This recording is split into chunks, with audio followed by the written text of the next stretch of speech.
Oh, Well, I thought it was, hello, and I thought it was quite excessive. This is an act of civil disobedience. That is a standard tactic of groups going back to the civil rights movement even earlier to block bridges and streets, to do what was referred to as, quote, good trouble. And so the troubling aspect of what is coming out of the prime minister's office is that by this rationale, they could have cracked down on the civil rights movement. They could have arrested Martin Luther King. I mean, I think that the office needs to dial down, not just in its rhetoric, but the means that it is using. By freezing this money, what the government is doing is preventing other people from supporting a protest. These are Canadian citizens who've gone to their capital to engage in an act of civil disobedience. The government can clear the roads. They can arrest people who are blocking the roads. But they have gone to an extent here that treats these protesters as if they were terrorists. he's doing this apparently in a bid to end the protests, but it only seems to be building their case, Jonathan. You've heard the truckers speaking out after it. Some of them say we're leaving our jobs just so we can continue with this convoy.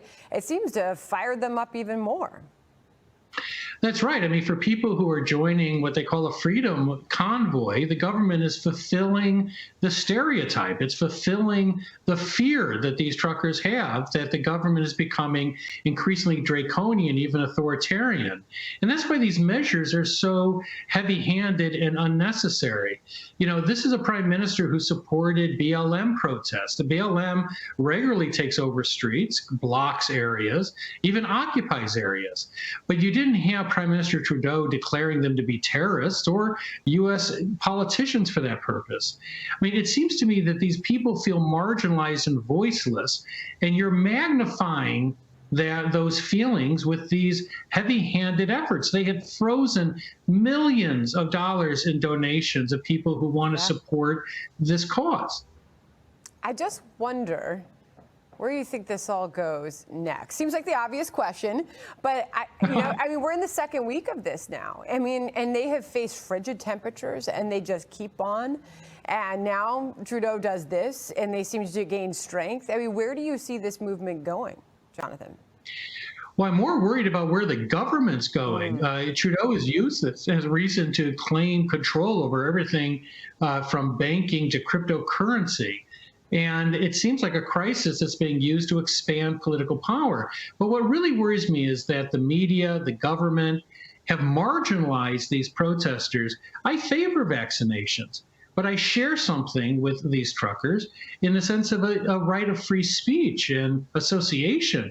It troubles me how they're being treated, and it's going to magnify their sense of marginalization. And that's when people get angry and they get detached from their government. I think the Trudeau government has gone the wrong way in addressing these truckers and their cause. They can demonize them, but all they will do is marginalize them, and they will get very little effort at any type of consensus or dialogue.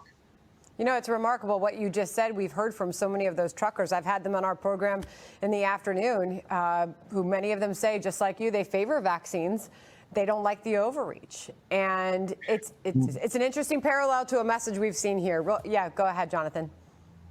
Yeah, and the problem is that, you know, all these avenues are closed off to these truckers. On the internet, they are being banned and they're being vilified. Well, if you close the information superhighway, some of these people are going to just go to the highway. They're going to get into their trucks as their only way of voicing these concerns. And I think the media bears some responsibility for this. They have cut off these protesters.